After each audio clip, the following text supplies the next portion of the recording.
দর্শক, আমি বিএম এরশাদ আপনাদেরকে স্বাগত জানাচ্ছি গণস্বাস্থ্য হোমিও নিবেদিত নাগরিক নিরাপত্তা এবং আগামী নির্বাচনের গুরুত্ব শীর্ষক আলোচনা।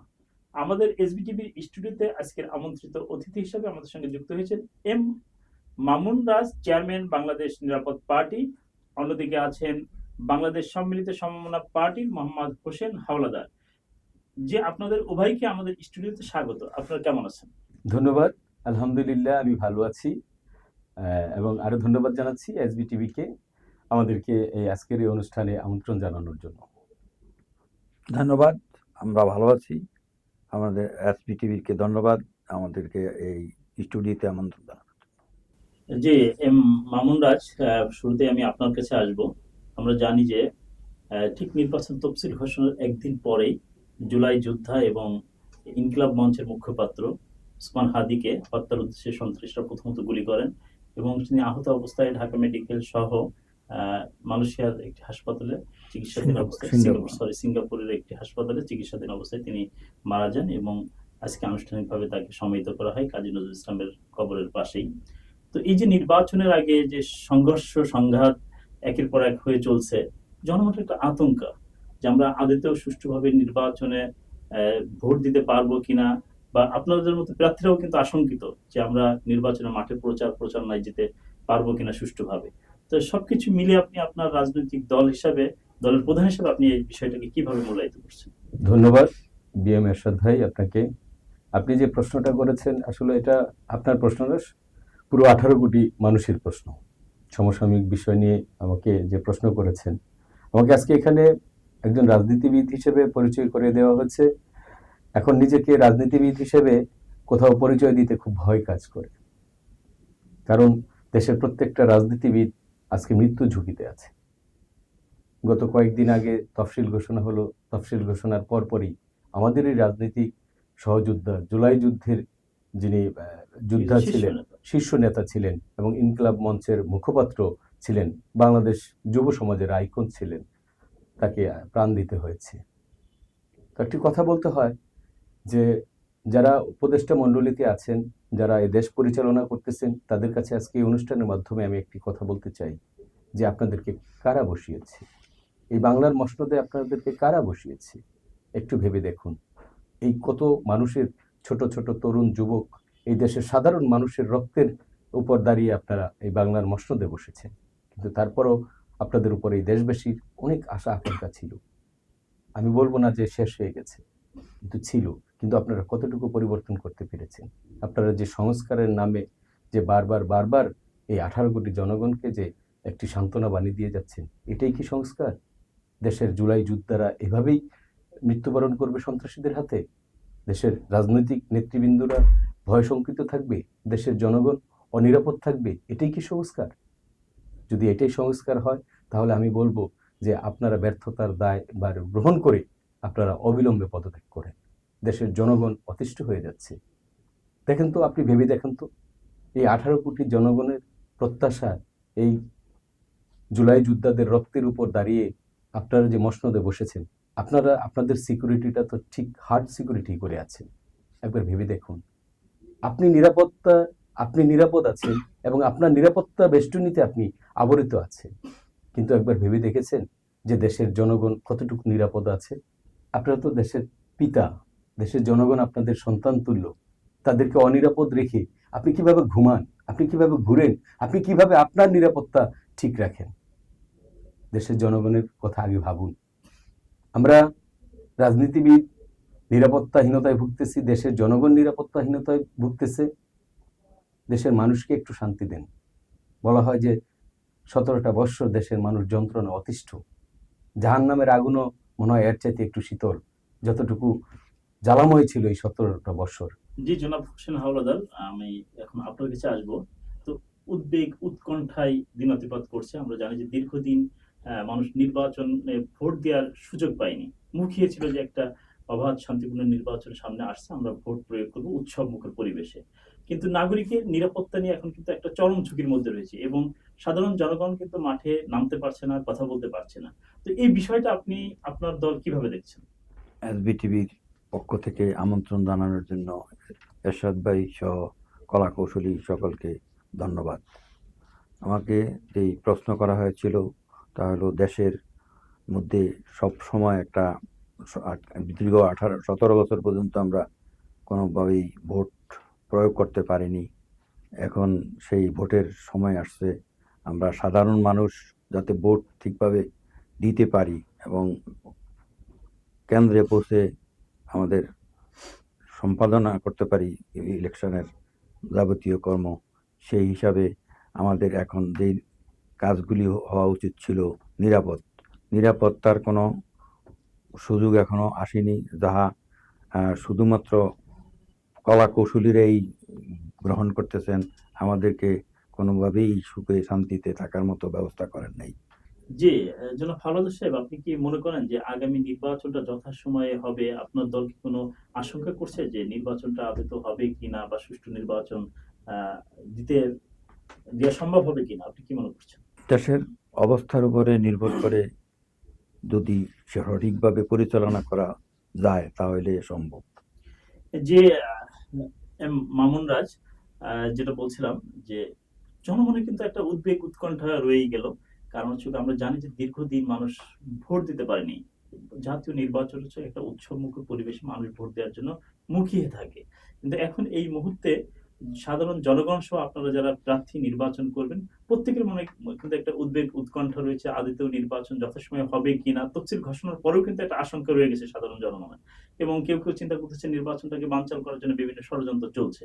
তো সবকিছু মিলে আপনার দল কি ভাবছে যে নির্বাচনকে আসলেও আদৌ যথাসময়ে হবে কিনা, এবং আপনি একজন প্রার্থী হিসাবে আপনার নির্বাচনী এলাকায় যথাযথভাবে প্রচারণা করতে পারছেন কিনা?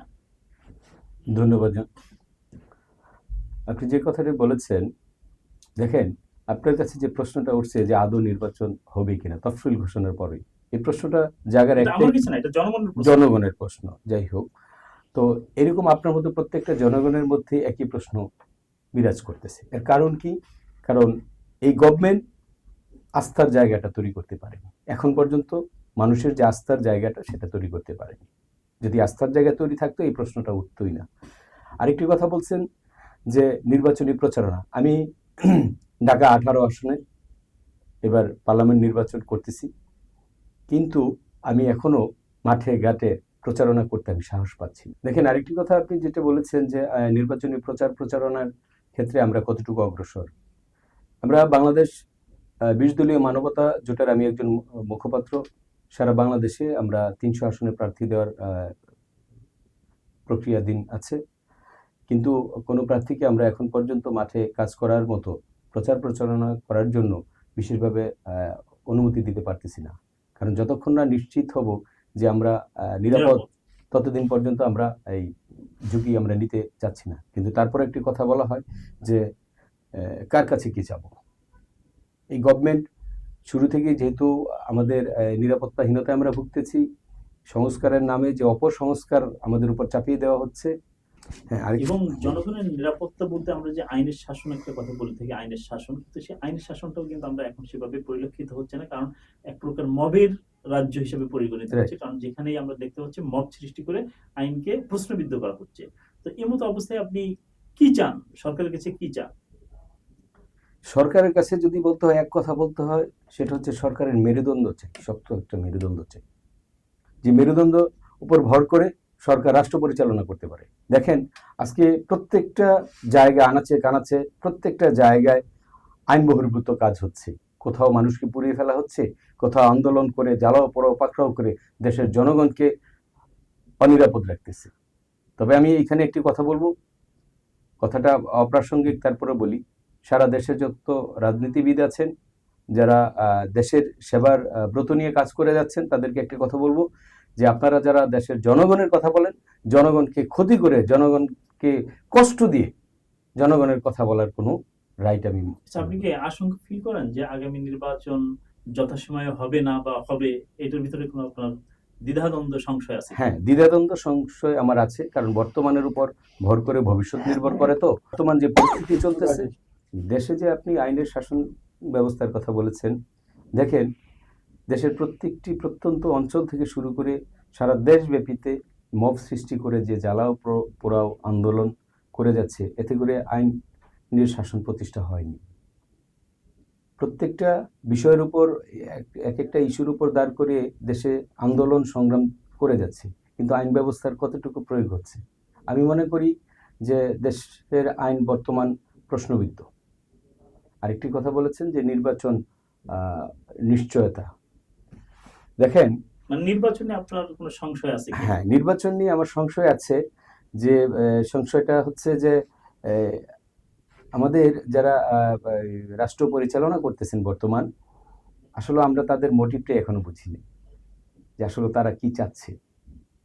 কারণ আমরা যদি বুঝতে পারতাম তাহলে এত সংশয়, এত কিছু আমাদের থাকতো না। যে দেশে যেভাবে আন্দোলন সংগ্রাম জোর করে এই ঘেরাও কর্মসূচি, জ্বালাও কর্মসূচি যেভাবে আসতেছে, আমার তো খুব ভয় হচ্ছে যে নির্বাচন যদি দেয়ও, নির্বাচন যদি সঠিক তফসিল অনুযায়ী যদি হয়ও, তাতে করে নি কোনো কোনো দল তাদের আসন নিশ্চিত করার লক্ষ্যে কেন্দ্র দখল করে বসে থাকবে, কি বলে নির্বাচন কমিশন দখল করে বসে থাকবে। কারণ আইন ব্যবস্থা তো নিশ্চুপ ভূমিকা পালন করতেছে। আচ্ছা মামুন রাজ, আপনার কাছে আমার আরেকটা প্রশ্ন, আমি আশা করি যে আপনি এটা সুন্দর একটা ব্যাখ্যা দিবেন।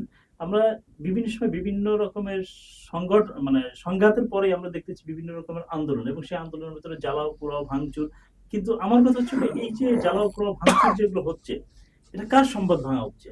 জাতীয় সম্পদগুলো কেন এভাবে নষ্ট করা হচ্ছে? এবং আমার তো কথা হচ্ছে যেভাবেই যা হোক, একটা একটা আইনি কাঠামো থাকবে, একটা বিচার ব্যবস্থা থাকবে, কিন্তু সেটাকে আমরা দেখছি প্রশ্নবিদ্ধ করে বিষয়টাকে ভিন্ন খাতে নেওয়ার জন্য জাতীয় সম্পদগুলোর উপরে ভাঙচুর, জ্বালাও পোড়াও, এই বিষয়টা আপনি মানে সাধারণ জনগণ বা যারা এই যে অতি উৎসব মানে কি বলা যায় এটাকে, মানে মুখিয়ে যারা এই যে জ্বালাও পোড়াও ভাঙচুর করছে, তাদেরকে আপনি কি মেসেজ দেবেন একজন রাজনীতিবিদ হিসাবে? আমি একজন রাজনীতিবিদ হিসেবে একটি কথা বলতে চাই, সেটা হচ্ছে দেখেন, সবচাইতে ধর্মীয় অনুসারে যদি একটা কথা বলা হয় যে কুনতুম খয়রে উম্মতি উখরিজাতুন নাস তা'মালুনা বিল মারুফ। মানুষ সৃষ্টির সেরা জীব। কে কোন দল করে, কে কোন জাতের, কোন বর্ণের, সেটা বিবেচনা না করে আমরা যদি ভাবি যে সে একজন মানুষ, আমাদের মতোই একজন মানুষ, তো মানুষ হয়ে কখনো মানুষের ক্ষতি করা উচিত না। একটা প্রবাদ আছে, কাক কখনো কাকের মাংস খায় না। কিন্তু আমরা মনুষ্য জাতি যে অমনুষ্যের কাজ করে যাচ্ছি, এর জন্য একদিন আমাদের বিচারের কাঠগড়ায় অবশ্যই দাঁড়াতে হবে। তো সেজন্যই আগে মনুষ্যত্বের কথাটা বললাম। আর দ্বিতীয় কথাটা হচ্ছে যে কিছু স্বার্থান্বেষী মহল, যারা তাদের নিজেদের স্বার্থ হাসিল করার জন্য সবসময় অপেক্ষায় থাকে কখন কোন ইস্যুটা নিয়ে জনগণের জানমালের ক্ষতি করতে পারে। এবং এটা কিন্তু এক প্রকার না বুঝেও হয় আমার মনে হয়। না বুঝে কিছু অতি উৎসাহিত হয়ে কিছু লোক যুক্ত হচ্ছে, তবে অতি উৎসাহিত হচ্ছে। আমি এটা নেতৃত্ব কিন্তু দিচ্ছে স্বার্থান্বেষী মহল। এটা সাধারণ জনগণ আমার মনে হয় যে এখন বুঝে গেছে। জি হোসেন হাওলাদার, আপনার কাছে সর্বশেষ প্রশ্নে আসবো। আমরা দেখতে দেখতে অনুষ্ঠানের প্রায় শেষ পর্যায়ে চলে আসছি। সেটা হচ্ছে আপনি যেখান থেকে নির্বাচন করছেন, সেই জায়গার জনগণের উদ্দেশ্যে আপনি আমাদের এই এসবিটিভির মাধ্যমে কি মেসেজ দিতে চান? আমি মেসেজ দেব যে জনগণ যাতে সঠিকভাবে সঠিক সময়ে নির্বাচন করে আসতে পারে এবং ভালো লোক নির্বাচিত হইতে পারে, এই আশা করব। যে আপনারা ভোট কেন্দ্রে যান এবং ভোট দেন, ভয় করবেন না। ভয় করবেন না। জি, আপনাকে অসংখ্য ধন্যবাদ আমাদের এসবিটিভির সঙ্গে সময় দেওয়ার জন্য। জি মামুন রাজ, ঠিক একই রকম আপনি যেখান থেকে নির্বাচন করছেন, সেই নির্বাচনী এলাকার আপনার জনগণকে আমাদের এই এসবিটিভির মাধ্যমে তাদেরকে কি মেসেজ দিতে চান? ধন্যবাদ। আমি এসবিটিভির মাধ্যমে আমি বাংলাদেশ নিরাপদ পার্টির চেয়ারম্যান হিসেবে সারা বাংলাদেশের জনগণকে বলতে চাই, আসুন আপনি, আমি, আমরা সকলে মিলে এই দেশটাকে সুন্দরভাবে সাজাই। আমার আপনার মধ্যে যে খারাপ চিন্তা আছে, যে খারাপ কলুষিত মন আছে, সেটাকে পরিবর্তন করে সবাই একাত্ম হয়ে এই সোনার বাংলাদেশটাকে আবার পুনর্গঠন করি, আবার সাজাই। বিশ্বের মানচিত্রে আমরা মাথা উঁচু করে দাঁড়াই, কারণ আমাদের সৃষ্টি, বাংলাদেশ সৃষ্টি একজন বীরের জাতি হিসেবে, বাঙালি বীর হিসেবে, সেই বীরের জাতি মাথা উঁচু করে আবার দাঁড়ায়। আর আমার নির্বাচনী আসন ঢাকা 18 জনগণকে আমি বলবো, আমি মামুন রাজ, ঢাকা উত্তরার স্থানীয় সন্তান, আপনাদের দোয়া, ভালোবাসা, সমর্থন, শ্রদ্ধা, ভক্তিভরে আপনাদের চরণে আমার এই হৃদয়টুকু হৃদয়টুকু অর্পণ করে আপনাদের দোয়া ভালোবাসা নিয়ে আমি এবার ত্রয়োদশ সংসদ নির্বাচনে যেহেতু প্রতিদ্বন্দ্বিতা করতেছি, আপনাদের সুনিশ্চিত ভোট আমাকে দিন, আমাকে জয়যুক্ত করুন। আমি ইনশাল্লাহ আমি ঢাকা 18 আসনকে একটি সুন্দর সুসংগঠিত আসন হিসেবে এবং সুপরিকল্পিত আসন হিসেবে আমি আপনাদেরকে উপহার দিব। জি এম মামুন রাজ, আপনি আপনার গুরুত্বপূর্ণ সময় আমাদের এসবিটিভি স্টুডিওতে দেওয়ার জন্য আপনাকে অসংখ্য ধন্যবাদ। ধন্যবাদ আপনাকে, ধন্যবাদ এসবিটি টিভিকে, ধন্যবাদ সারা পৃথিবীর মানুষকে যারা এই দেখতেছেন এবং শুনতেছেন, সকলকে ধন্যবাদ জানিয়ে আমি আমার সংক্ষিপ্ত আলোচনা শেষ করলাম। জয় হোক স্রষ্টার, জয় হোক সৃষ্টির। দর্শক, এতক্ষণ দেখছিলেন গণস্বাস্থ্য হোমিও নিবেদিত নাগরিক নিরাপত্তা এবং আগামী নির্বাচনের গুরুত্ব শীর্ষক সংলাপ। স্টুডিওতে আজকে আমাদের আমন্ত্রিত অতিথি হিসেবে আমাদের সঙ্গে যুক্ত ছিলেন এম মামুন রাজ, চেয়ারম্যান বাংলাদেশ নিরাপদ পার্টি এবং বাংলাদেশ সম্মিলিত সমমনা জোটের সমমনা পার্টির মোহাম্মদ হোসেন হাওলাদার। যারা যেখান থেকে আমাদের আজকে এই অনুষ্ঠান দেখছেন, তারা প্রত্যেকেই ভালো থাকুন, সুস্থ থাকুন এবং এসবিটিভির সঙ্গে থাকুন। ধন্যবাদ।